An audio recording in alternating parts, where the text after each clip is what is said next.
These frenzied scenes could be the victory rally of a politician, or perhaps a grand birthday party for a Hollywood film star.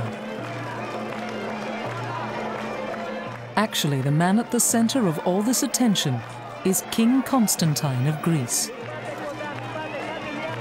But Greece has been a republic for nearly 30 years. These scenes of rampant royalism and fervour are not in Athens, but in London, where the king lives in exile. Constantine is the king who lost his throne.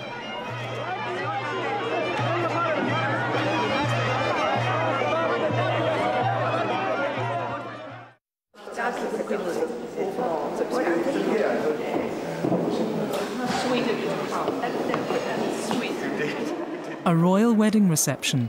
Crown Prince Pavlos, the eldest son of King Constantine of Greece, is marrying Marie Chantal Miller, daughter of one of the world's richest men.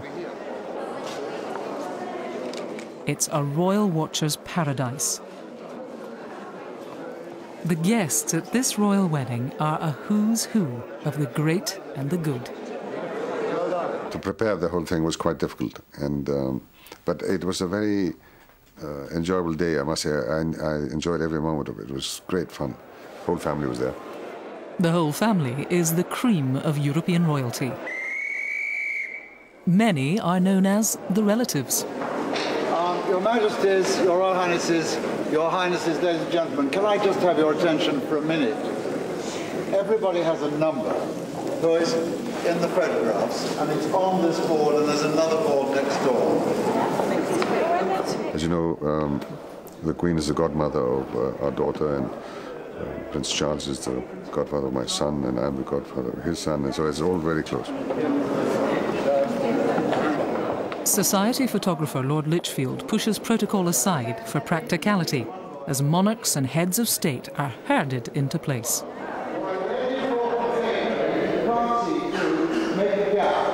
You must be able to see the cameras with both eyes. That's lovely. Okay, fine. Stay still. Wonderful. Straight the camera. Everybody, now. That's it. Okay. So I can't see Prince Wales. That's lovely. Could you all look at me?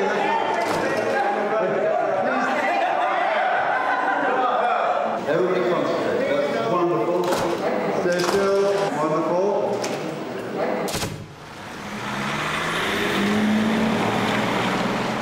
After the wedding, royal guests will head back to the comfort of palaces all over Europe.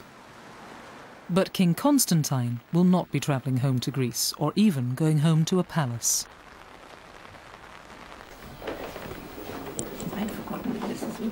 With his wife, Queen Anne-Marie, the king's home for the past 30 years has been here, in a North London suburb. There's a famous drawing of my grandfather, who was Commander-in-Chief of the Greek Armed Forces in the Balkan Wars of 1912, 1913. He's just receiving a telegram on the victory against the enemy in a naval battle. Constantine is a man whose ancestors fought battles and liberated cities. In his house, it's hard to forget the past. Royal relics tell potent tales of Greek history and hold painful memories of how things might have been. And that's my grandfather, King Constantine. And you can barely see that it's a Laszlo painting. You can barely see he's got a black band because his father had been assassinated, King George I of Greece. King George I, as you know, was the brother of Queen Alexandra and Empress Marie of Russia. And that's my grandfather's mother, my great-grandmother, Queen Olga. And this bracelet is gone down through the generations and was stolen from my wife at Geneva airport. It's a ruby and a ruby and a sapphire. And a sapphire. And we're trying to persuade the authorities now to try and find them. That's my mother. And these two are of King George I of Greece. That was as a young man, just after he came to Greece from Denmark. And that's in later life. This is the Queen when she came as Princess Elizabeth, Prince Philip. They came to Greece And this is taken at the cafe in Cape Sunion.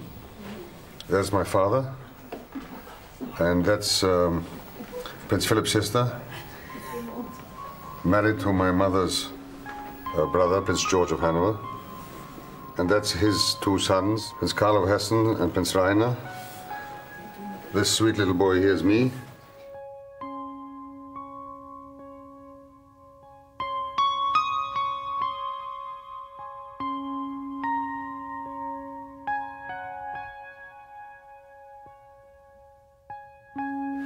This was painted by the Prince of Wales. It's the island of Crete.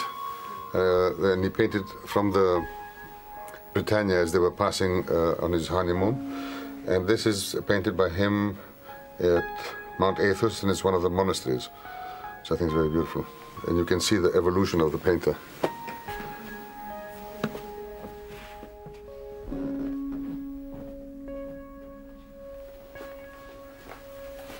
That's it. 40 years ago, things were going to be very different. Thousands of Greeks lined the streets as the young, handsome king, a national hero for winning an Olympic gold medal, married a beautiful princess from Denmark. The future must have seemed so certain. But this fairy tale beginning was to go wrong, and it would lead to the end of over 100 years of Greek royalty. So how did a family with such impeccable credentials, such an illustrious ancestry, come to lose everything?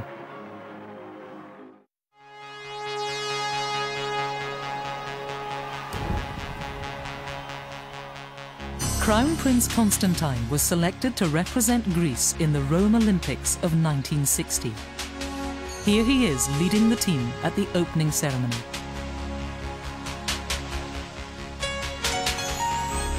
His sport was sailing. His boyhood friend Costas remembers the prince when they were still at school together.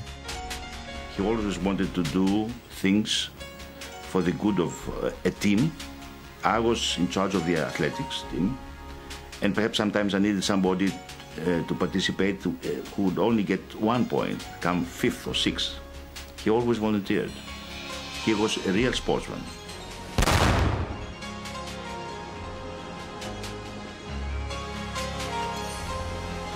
We hoped, going to the Olympics, that if we were lucky and if we could be working very well, we might get a 6th place. This was our aim, not to really humiliate our country.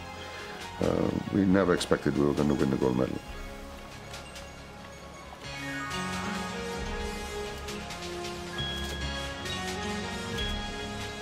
Wonderful. I mean, we felt fantastic. And the idea of getting up onto the podium and having the medal put around you and seeing the Greek flag go up and listening to the Greek national anthem was, I always say that that was the best feeling in my life other than getting engaged. So, I mean, that was a fantastic situation. Gold medal or not, King Constantine has not been welcome in Greece for half his lifetime. Unlike the boat in which he won gold, which is the pride of the Greek yacht club in Piraeus. It brings back a lot of memories. I was with my crew this afternoon and we were talking about it, and we thought of actually putting the boat into the water one day and having a go. But she's lovely. She's absolutely beautiful. Back at the club for the first time since he was exiled in 1967, it's an emotional time for Constantine. I have been waiting exactly 36 years to be able to say to ISEF, welcome to the club of which I am member.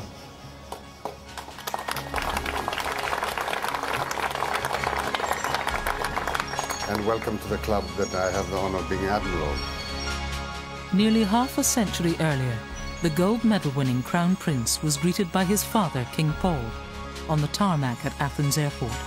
Constantine was hailed by his country as a national hero. They estimated, because it was the first medal in 50 years, I think they were estimating something about 1.5 million people came into the streets and were cheering, the 2 members of my crew and myself. To win a gold medal is an incredible thing. And for the Crown Prince at that time to win a gold medal was an amazing thing. And you can never take that away from you. You can take almost anything away from a person, but you can never take his gold medal away.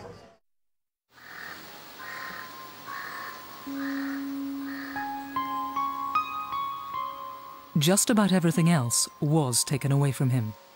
26 kilometers north of Athens is a 10,000-acre estate called Tatoi.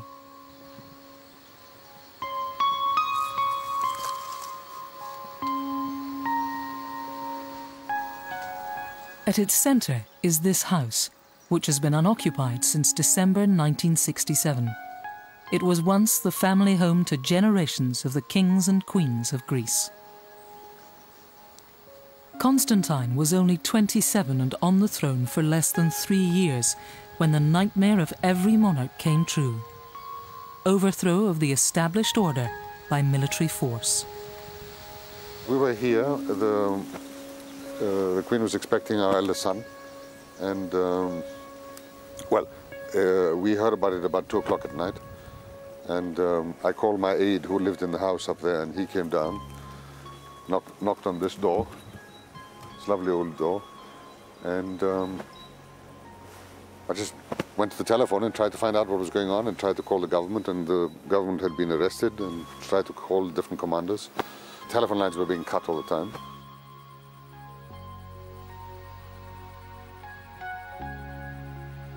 And then we heard that the tanks had reached the gate, so I sent my security officers to go and call the commanding officer of the tank squadron that had come up here to come and speak to me. But they just arrested my security officer, so I realized that they had very unfriendly intentions.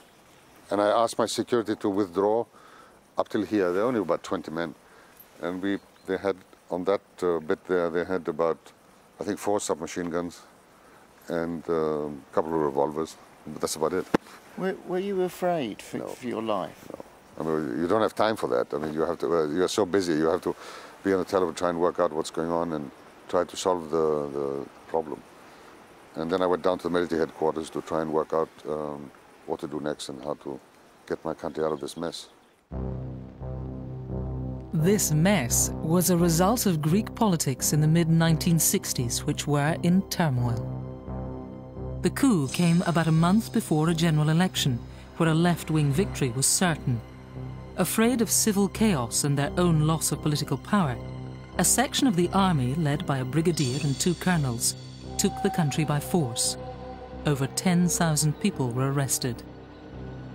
The former King Constantine has never talked in detail about those dangerous days and rarely gives interviews. I was invited to meet him at his home in North London. Can you explain to us, in the most simple and straightforward terms possible, what exactly happened in 1967? It's the most ghastly feeling you can have to see your country disintegrate in front of your eyes within hours. My whole aim that day was to try and find a system whereby we wouldn't end up killing each other and into civil war. We had just been through all that in the 40s. And I tried to find a way to solve this problem without getting any blood spilled. Not an easy task. The king's strategy surprised many. This formal photograph was taken just after the coup, when Constantine, still as official head of state, swore in the colonels as the new legitimate government. Many people have wondered that maybe you gave the new government after the coup a sense of legitimacy by recognising them. How would you answer those critics? Well, the legitimacy came because I swore in the government that day. And the reason I swore that government in that day is that I felt that if I didn't do that and then try to gain time after the swearing in, we would go into, as I said before, a possibility of a civil strife between the military units. The Prime Minister of the day, who was arrested also, I managed to get him out of his confinement, and I forced the colonels to release him because I wanted to talk to him and get his advice. And he also thought that maybe I should arrest all these people. So I said to him, look, how do you expect me to arrest them? I don't have any units at my disposal. How am I going to, I can't physically arrest them. he said, what are you going to do? And I said, well, what I thought I'd do is swear in a government with as few military people as possible, more civilians as possible, and then try to gain time to organize a counter-coup and go to democracy. And he said, well, I suspect that that's probably the only sensible way of going about it. Many people say that the king should have used his rights, actually, to dismiss the military regime, not to put up with it, and if necessary, actually draw his pistol on officers who were creating a revolutionary situation against the established order. Military commanders and political leaders were among those arrested within hours of the colonel's coup. The king was alone. What were the options open to him? It's very easy, with hindsight, or even from the sidelines, to criticize somebody for what they did or didn't do. I feel that the king always acted rightly, but in an extraordinarily difficult situation. You expected some sacrifice from your king, and the sacrifice would have been not necessarily to expose his life or to expose his family to any danger, but to stand up and say, no, I do not accept this military coup. In fact, he did the opposite. Constantine claims he did the opposite to create a smokescreen to mask his real intentions of a fight back against the coup. But exposed to the harsh glare of international newsreels, his behavior looked like collaboration. Cracking eggs at Easter, the king appeared to be on best terms with the military junta. He says his mindset was very different. Somebody asked me one day, when did I plan to overthrow them? And I said 10 minutes after I heard that they were making the coup, which was 2 o'clock in the morning. From day one, he was thinking, how can I extricate myself from this situation? How can I actually save Greece from this fate? The trouble with making a coup is that you have to have a devious mind. And the generals, the senior generals and myself hadn't a clue of how to do this. So it was really an improvised situation. He had one card in his hand. If he didn't trump them, he lost. It took me 8 months to try and set it all up. And then in December, before Christmas, on the 13th of December, I moved and tried to overthrow the colonels. It didn't succeed, so I had to leave the country and then went into exile. I chose to leave for the simple reason that if I did stay, it would end up with military units shooting at each other, a brother killing brother, father killing son. There was no purpose in that.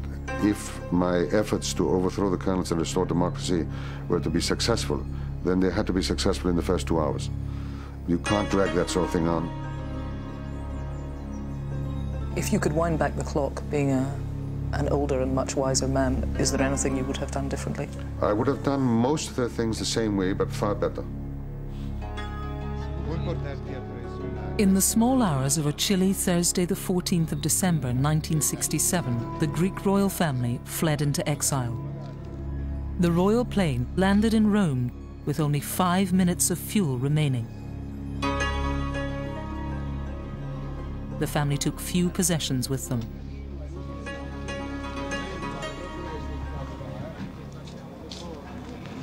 Sir, do you have any plans to go back to France at any time? Though few people knew, the Queen was in the early stages of pregnancy. Anything at all? Under intense media scrutiny, the King maintained his characteristic silence. In a strange country, cut off from all that was familiar, the royal refugees had little idea of what the future might hold. Will you stay here? You sit at the back. An old friend of the king remembers this stressful time well. I went to Rome, tried to find him, and rang the bell, not knowing what to expect. And he opened the door. It was very moving. I was very moved. He was very moved. He thought that I was arrested, but I was not. And it was a very difficult moment of his life because it was the night, the day that the Queen had lost a baby.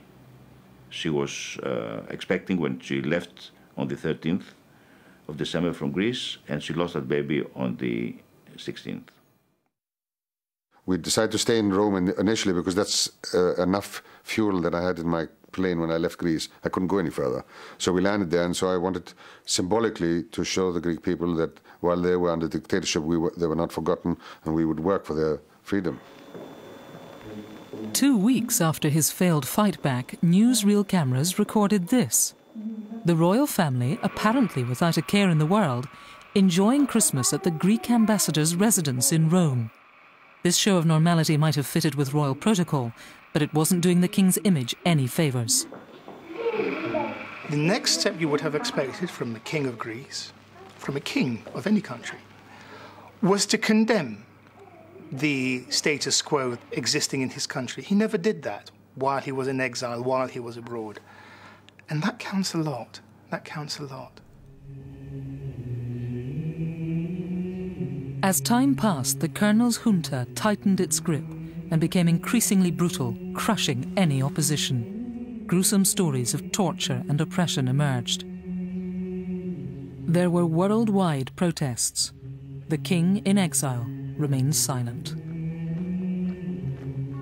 Finally, in July 1973, the military regime declared that Greece was now a republic and the king was formally deposed. Once they abolished the monarchy, I had to find means for survival, and so I left Rome, and the family went initially to Denmark. I came to London to find a place to stay, and then the whole family joined me here, and we've been here since the end of 1974, really. You mentioned there a means for survival. That's an intriguing point. I mean, I have no idea what a person in your situation does for sustenance. What do you do to support yourself and your family? It's difficult. But slowly one has to adapt, and one has to find means of doing that.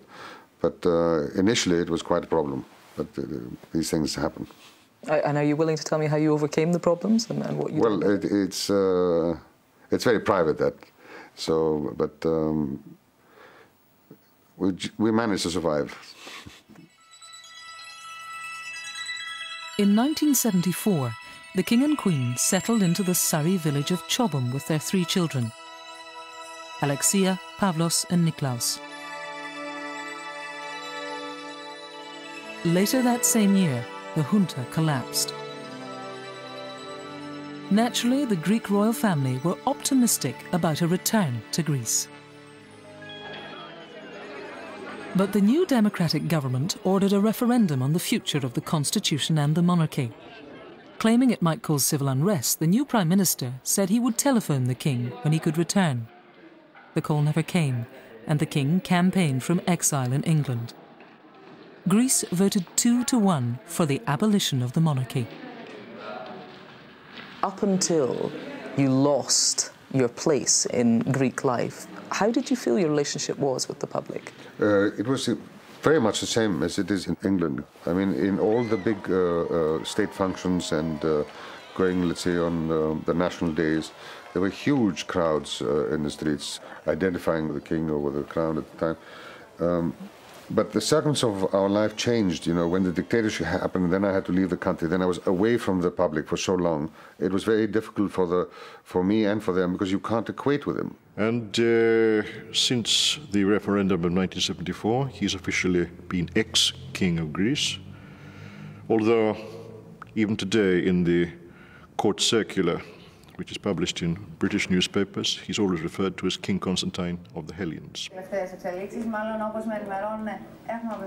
Today, the ex-King of the Hellenes keeps in touch from England with events in Greece through satellite television.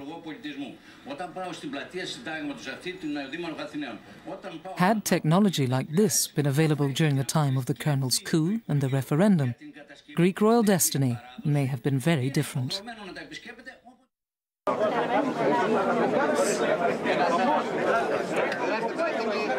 Deposed in 1973 and living in exile ever since, the former king of Greece, Constantine, has never formally renounced his status as a monarch. One of the reasons for this lies deep within a Greek tradition. In the Greek Orthodox tradition, the king is anointed, actually, at his coronation. So once a king, always a king. He will never until his dying day, lose his status as a king. But as a reigning king, obviously, at the present time, he is not a reigning king, he's an ex-king. That's his official status. And I think this is a status which he himself accepts. Do you think you are the last king of Greece? I will what? Do you think that you will indeed be the last king of Greece? Well, according to the constitution of my country, that is the case. But according to you? I have no idea what's happening in the future. It's very hard to say. The court of King Constantine resides here on the 6th floor of this London building. It's a far cry from life in a palace. The business of being an ex-king has been conducted from these modest offices since the late 1970s. Constantine still signs with the royal signature. Hello? The King's office receives around 150,000 letters a year, most addressed to His Majesty or King Constantine. No surprise, then, that he still thinks he's a king. Always the wish to be very well with his family, and the most important wish for them is to see him in Greece. Okay. Just like members of most royal families, the king gets mountains of gifts. All these icons come from members of the public in Greece who come to England and want to come and see me, and then they bring all these different icons as a gift. And they come from clergymen or students or just anybody. And they always bring an icon just for protection and blessings. So I keep them here as a collection. The soldiers, if my memory serves me correctly, they were collected by Prince Philip. Rather nice, aren't they? It's the Royal Guard. The former King of Greece has redefined his life. Whether he's chauffeuring Queen Elizabeth II on a golf buggy at his son's wedding reception, or joining Prince Philip and other royals on the dance floor, the former King Constantine remains firmly at the centre of the royal merry-go-round. And within this elite group, he plays a vital role. King Constantine, as former King of Greece, is one of the most important linchpins in European aristocracy, specifically because he was freed by this exile and by the referendum. How is he used as a linchpin? Well, he's the Clapham Junction of monarchy, which means that his private family occasions became natural gathering pools for everyone to come from Spain, from Denmark, from Britain, and it was a good occasion for inter-European royalty to meet.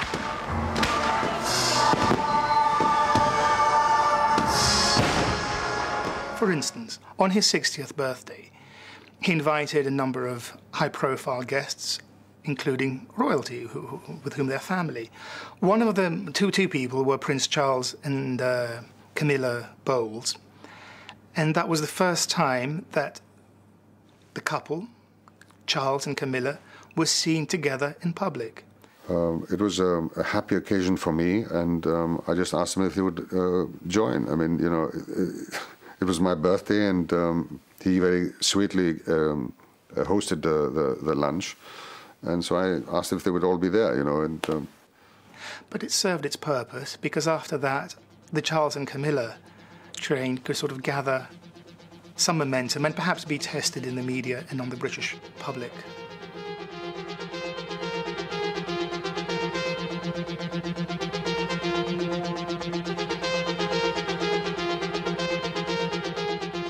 It seems to me that talking to people and reading things before speaking to you, that you occupy a unique position. You're almost a sort of a diplomat, if you like, for European royalty, a behind-the-scenes mover and shaker. I mean, how do you regard your role? Well, it's a funny way of putting it. I don't feel it that way. I feel that they're all my family. And I was in a position many years ago.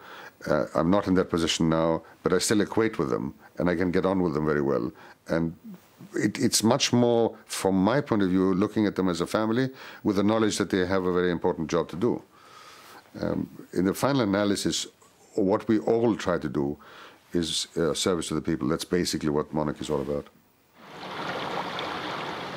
Although he no longer has a throne, there is evidence that Constantine still holds real influence in Greece, and that he can provoke the Greek government. In 1993, the family went on a yachting holiday around the Greek islands. Having reportedly agreed to avoid populated areas, he sailed into this port in southern Greece for fuel. The royal party were shadowed by Greek naval destroyers and buzzed by a Hercules aircraft. He was tracked all over the place until he was finally obliged to sail away and not to disturb their peace any longer. The Greek government's nerves couldn't take it. And that may be why, a year later, the Greek government seized the king's 10,000-acre estate at Tatoi.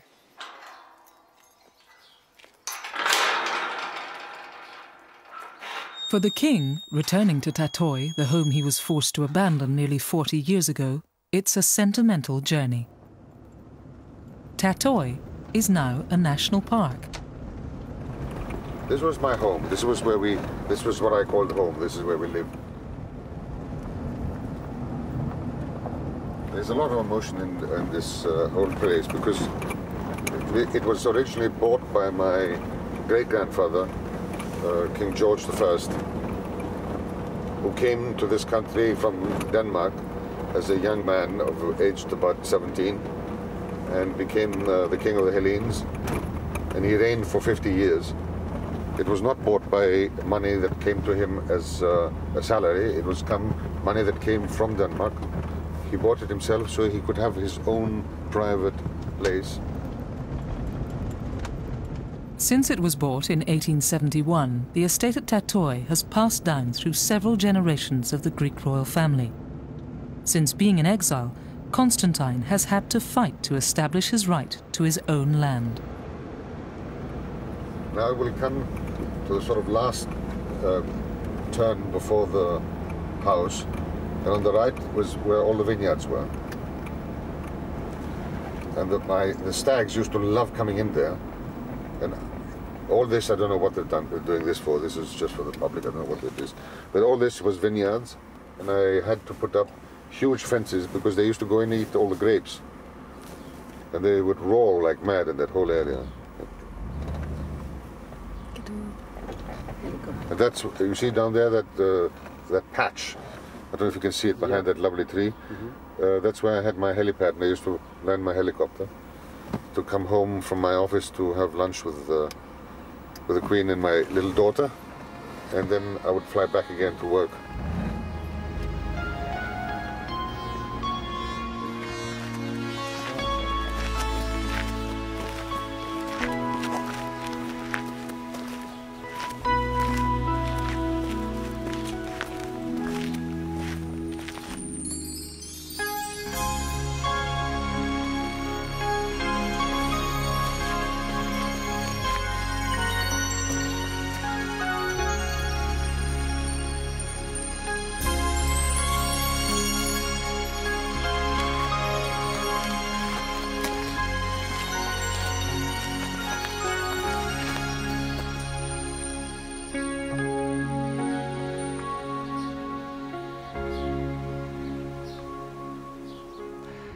Royal possessions are a bit of a hot potato. Who do they belong? Do they belong to the throne, ergo to the state, or do they belong to the person, which means private possessions? It's difficult to sort of clarify for certain what belongs to whom. Well, maybe not that difficult. Though unoccupied throughout the 1970s and 80s, the king paid ownership tax on Tatoi. So as far as the Greek tax authorities were concerned, it did seem to be his house. It's difficult to describe. I mean, why did they take it away? It's very hard to describe whether it's spite or envy. I have no idea. I mean, it is really very difficult to understand. There's no logic to it at all. And it was an estate that was bought by the family. This is where we lived. This was our home. Most of our family were born here, died here. My son, our son was born here. I'm trying to figure out which room was it. He was born... Was it over there? One of the rooms up there. He was up there, was he? Yeah.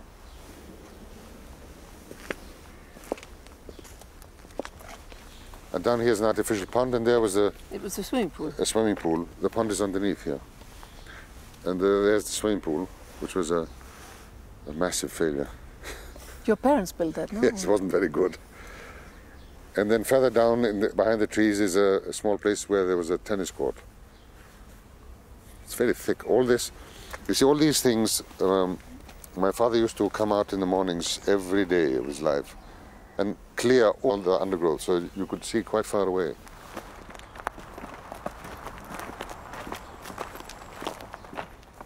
He was asking to be allowed to go to his home, to use his property, not as a palace, but as a private residence. This was deliberately misconstrued by the Greek socialist government as being a threat, as being an attempt to return by the back door into Greece. And no amount of assurance by the king that that was not his intention seemed to be able to move them. After 10 years of negotiation, paying all taxes and reaching agreement on the house, a new government U-turned and seized Tatoi in 1994. The royal family was stripped of passports and had to apply for Greek citizenship. King Constantine's patience finally snapped. He went to the European Court of Human Rights. I consider it the greatest insult in this world for a Greek to be told that he's not a Greek, or that a Greek to be told that he has to apply for Greek nationality. I was born Greek, I am Greek, and I will die Greek. And there are certain things that every human being will not go further. You cannot push an individual further. And that's my limit. I was born in my country, I served in the Greek armed forces, I paid Greek taxes, I won a gold medal for Greece, the first gold medal Greece has ever won in any sport in 50 years. And I became the head of state of Greece. And I think that anything beyond that is totally nonsense.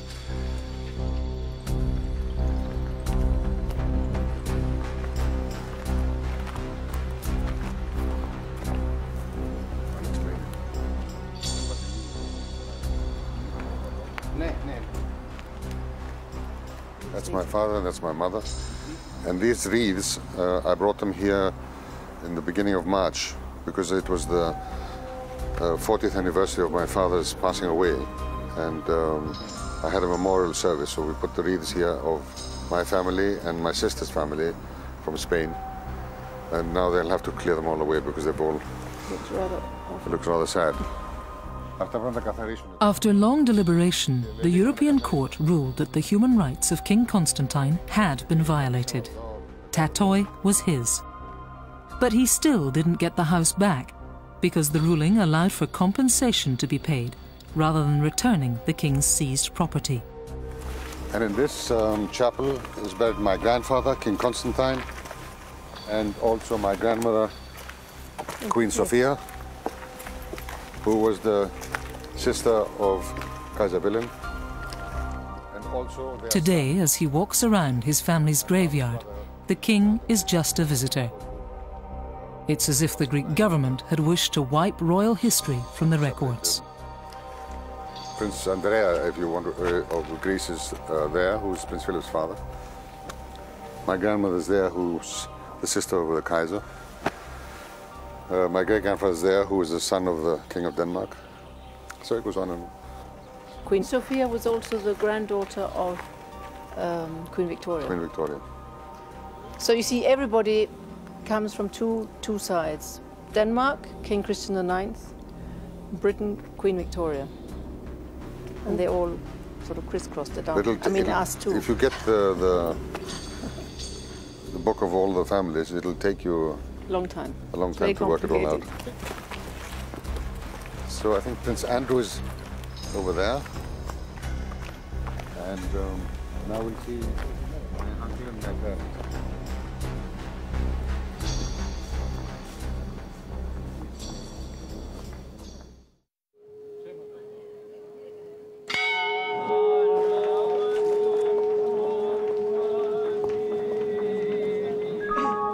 In the spring of 2003, with all 5 of their children, the King and Queen felt able to visit Greece for the first time in nearly 40 years.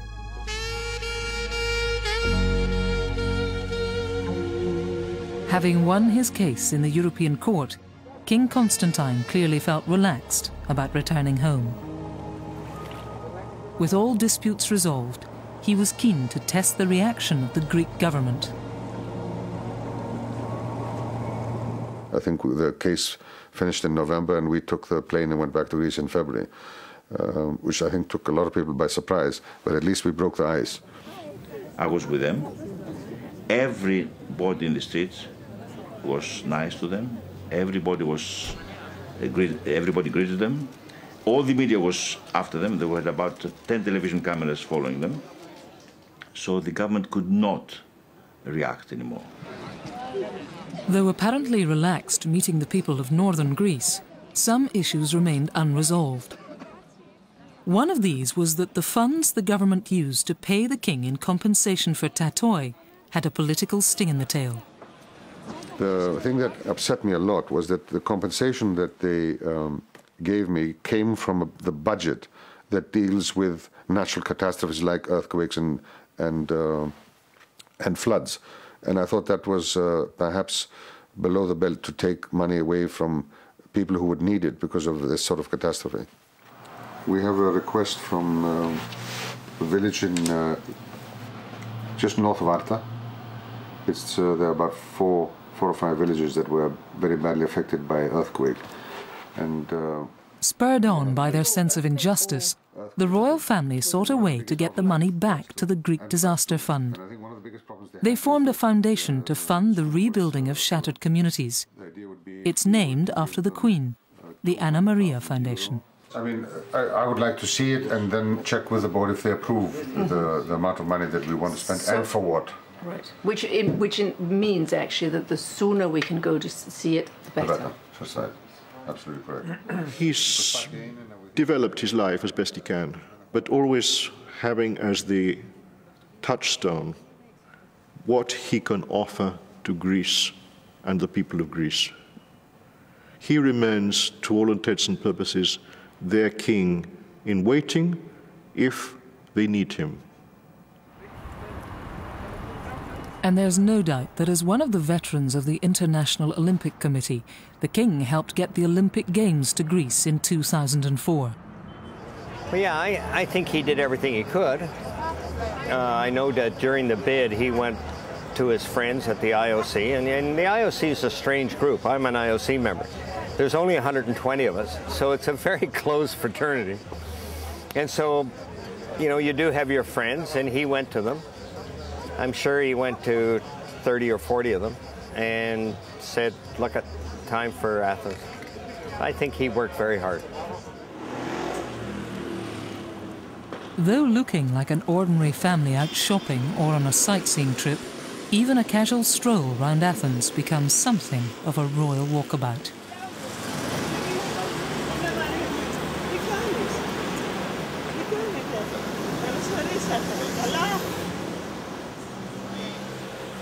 When you go back to Greece then, do you have any sort of protection? Do you have cordons around you, or you just walk down the street? I just walk down the streets. Do people talk to you? All the time. What do they say? And they are very honest about it, because they'll come up to you and they'll either cheer you or kiss you or hug you or tell you that they voted against you in the referendum with a big smile on their face. And, you know, you just tell them, oh, that's just fine. But, I mean, the only You tell them it's fine? You don't take that personally? No, you can't take these things personally. I mean, the decision of the people was final. They took it, and that I have to live with that. So what am I supposed to do? I can't cry every day. These days, the ex-king of Greece travels by tube. Today, he's showing his younger daughter Theodora and her friend where he got married in 1964. Here with all the troops lined up, and the carriage would came through here, stopped there, and your mother went in through here with her long wedding dress and what do you call it? Veil. And then just before she went in, she turned around and waved.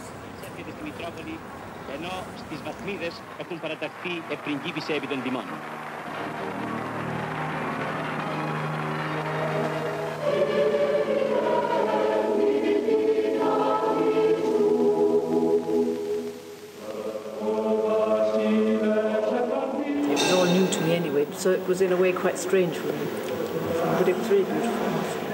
And what was very moving actually was inside, because all the petals were falling down from up there, and that's what we tried to emulate for both my son's and my daughter's wedding, because it was very moving. It just came floating down, and no rice in the church. I mean, outside, driving around in the carriage, people were throwing rice all over the place. The horses, I remember, got a little bit excited and started going sideways, which I wasn't too happy about. In the carriage? In the carriage. But at least it was an open carriage, so I thought, well, if anything happens, I can always jump. Ελπίζω ότι όταν τον φτιάξουμε, we'll invite you in the new opening. And maybe when, God knows. if she finds a nice husband, we can have the wedding here. Great, great. For sure she will find a nice husband. She better. For Princess Theodora, there is the tantalizing prospect of a wedding in the same cathedral as her parents. The former king of Greece remains philosophical about his chances of a return to the throne. It's difficult we are not politicians. Politicians strive for this chair, strive for this position of power, and they do everything they can to get it. There are very few exceptions of politicians who realize the time is up and they have to leave. I've had this privilege, I've had this sense of responsibility before. It's not my aim to try to get it back again. For me, the predominant thing in my mind is that my country should live in peace, my country should be happy and successful, and my job is to do whatever I can to help it as a private citizen. Constantine could never really be just a private citizen in Greece. When 3 generations of the monarchy turned up for the first royal christening in Greece for 40 years, it was a media scrum. The brothers Grimm might have the king returning to reclaim his throne, but in the real world of a modern Greek democracy, such a simple fairy tale ending is unlikely.